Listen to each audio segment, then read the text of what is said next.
मेरा पर्पज़ ये नहीं है कि मैं आपको इस कार की सारी अच्छी चीज़ें गिनवाऊँ।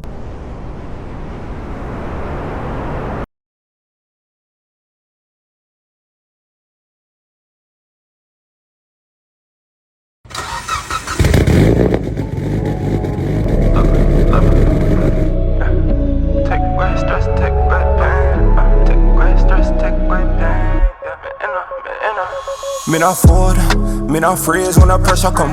Dark days gone fade when the blessing come. Move slow, mind sharp, keep the weapon come. Me rise up, elevation strong. Bad girl watching a pure ball love. Bad girl move like she sent from above. From the mud to the throne, and the change from a was. Me not in her, but me still show love. Them big up, me still show love. Them big up, me live.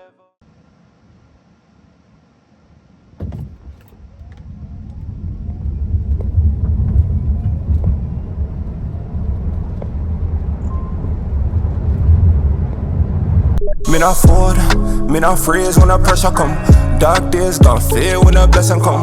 Move slow, mind sharp, keep the weapon come. Me rise up.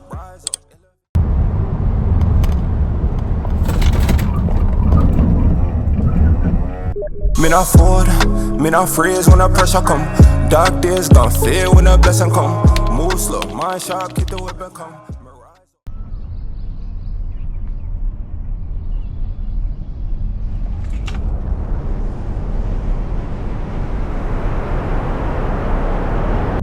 Me not forward, me not freeze when the pressure come.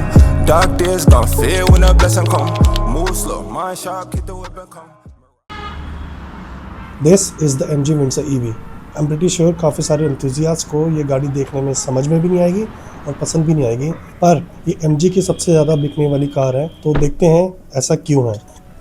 Basically इस car को एक family car की तरह position किया गया है, इसलिए इसका competition directly Nexon, Cyrus EV, पंच EV और कुछ एक्सटेंड तक कर्व EV के साथ होता है।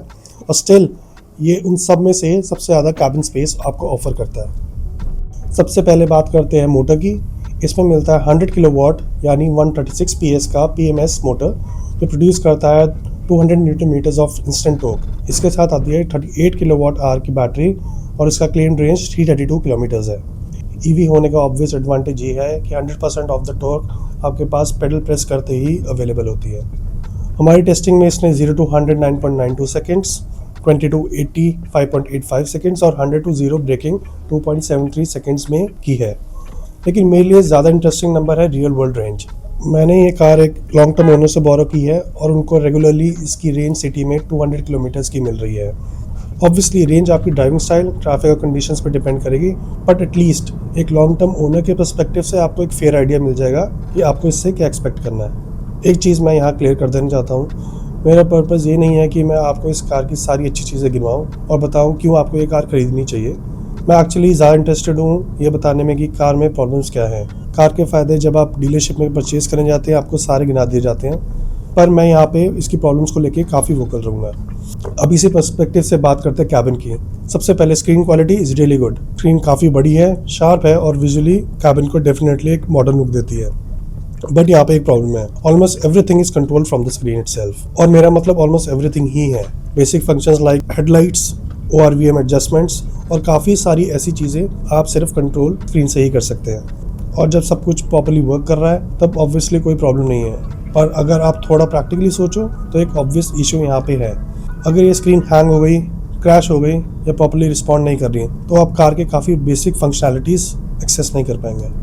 और इसी के साथ मैंने यहाँ पे एक और चीज़ नोटिस करी, this screen is huge. Specially night drives में ये स्क्रीन ड्राइवर की तरफ काफ़ी लाइट थ्रो करती है और ऑनेस्टली थोड़ी देर ड्राइव करने के बाद मुझे ये थोड़ा डिस्ट्रैक्टिंग और आइज के लिए टायरिंग लगा। Dashboard itself is very nice, everything is clean, minimal और ओवरऑल कैबिन काफ़ी स्पेशियस है। इसी के साथ विंडसर का बूट स्पेस एक्चुअली सेगमेंट का बेस्ट बूट स्पेसेस में से एक है। फैमिली कार के पर्सपेक्टिव से डेफिनेटली एक स्ट्रॉन्ग पॉइंट है, लेकिन प्लास्टिक क्वालिटी के केस में आई वॉजंट पर्टिकुलरली इम्प्रेस्ड। कुछ जगह पे प्लास्टिक काफ़ी थिन और चीप फील होता है, स्पेशली सीट फ्रेम के आसपास। मैंने इस पर्टिकुलर कार में यहाँ वहाँ broken pieces of plastics notice किया है, which honestly does not give you a confidence inspiring impression about the long term durability. Steering भी सेम फिलॉसफी फॉलो करता है, very minimal, easy to use और unnecessary चीज़ें कुछ भी नहीं है। बट अगेन विंडसर में आपको कुछ भी पर्टिकुलरली स्पोर्टी या एक्साइटिंग फील नहीं होता। सीट्स की बात करें तो सीट्स कंफर्टेबल है, पर इसमें स्ट्रांगली साइड बोल्स्टरिंग मिसिंग है। तो कॉर्नर्स में अगर आप कार को ज़्यादा पुश करते हैं तो सीट आपको प्रॉपर्ली हग नहीं करती। आप कंफर्टेबल हो but you are not really locked into the seat. Honestly यही समझ आता है कि ये कार किस टाइप के बायर के लिए है। This is not a drivers car. ये कार आपकी डेली ड्राइव को कंफर्टेबल और ईजी बनाने के लिए है। और इसी के साथ आते हैं सस्पेंशन पे, जो मेरे लिए विंडसर की बिगेस्ट कंप्लेंट में से एक है। On good roads suspension is really good, but जैसे ही कोई ब्रोकन पैच आता है तो ये कार काफ़ी बाउंसी हो जाती है रियर एंड से। तो ब्रोकन रोड्स पे आपको स्ट्रेट लाइन मेंटेन करने के लिए स्टीयरिंग में छोटे छोटे एडजस्टमेंट्स हर टाइम करने पड़ते हैं। और यहाँ मैंने एक चीज़ पर्सनली ऑब्जर्व करी, जो ये बाउंसी सस्पेंशन वाली कार्स होती है, जैसे कि लास्ट मैंने होंडा अमेज रिव्यू करी थी और ये MG विंडसर रिव्यू कर रहा हूँ, मैंने इनमें ये रियलाइज़ किया कि these are not drivers car. ये बेसिकली आपको फैमिली के साथ ड्राइव करने के लिए बनी है। जब आपके काफ़ी सारे पैसेंजर्स कार में बैठे होते हैं तब इसका सस्पेंशन थोड़ा सेटल फील होता है और कम बाउंसी बिहेव करता है। These are basically family cars only. अगर आप अकेले चला रहे हैं then the car is definitely going to feel bouncy, और अगर आप फैमिली के साथ जाएंगे then the suspension is going to feel very settled. Ultimately अगर कार लोडेड है तो सस्पेंशन ज़्यादा सेटल्ड फील होगा, लेकिन अगर आप अकेले ड्राइव कर रहे हो स्पेशली ब्रोकर और अनड्यूलेटिंग रोड्स पे, तो रियर एंड का मूवमेंट काफ़ी अनप्रेडिक्टेबल फील होता है। और मेरे लिए यही प्रॉब्लम है, बिकॉज जब कार कॉन्टीन्यूसली बाउंस कर रही हो, आपको स्टीयरिंग में करेक्शंस करने पड़ रहे हो, confidence behind the wheel directly effect होता है। एक और कॉम्प्रोमाइज़ है विंडसर में, जो ये काफ़ी बेसिक चीज़ है, there is no spare wheel. Family car के लिए अगर आप लॉन्ग ट्रिप्स कर रहे हो तो पर्सनली मेरे लिए एक स्पेयर व्हील होना बहुत ज़रूरी है। इस कार में जो चीज़ मुझे जेन्युइनली अच्छी लगी वो है स्पेस। आप क्लियरली देख सकते हैं कि MG की प्रायोरिटीज़ क्या है, स्पेस, कंफर्ट और ईज़ ऑफ यूज़। बेसिकली यही कार की फ़िलॉसफी है। और अगर परफॉर्मेंस नंबर्स देखो तो मोटर में भी एक्चुअली इतना कोई मेजर इशू नहीं है। नंबर्स ठीक है तो मोटर प्रॉब्लम नहीं है। बिग क्वेश्चन ये है कि बाकी कार आपको उस परफॉर्मेंस को एक्चुअली यूटिलाइज़ करने का कॉन्फिडेंस देती है या नहीं, और मेरे लिए आंसर है नॉट ऑलवेज।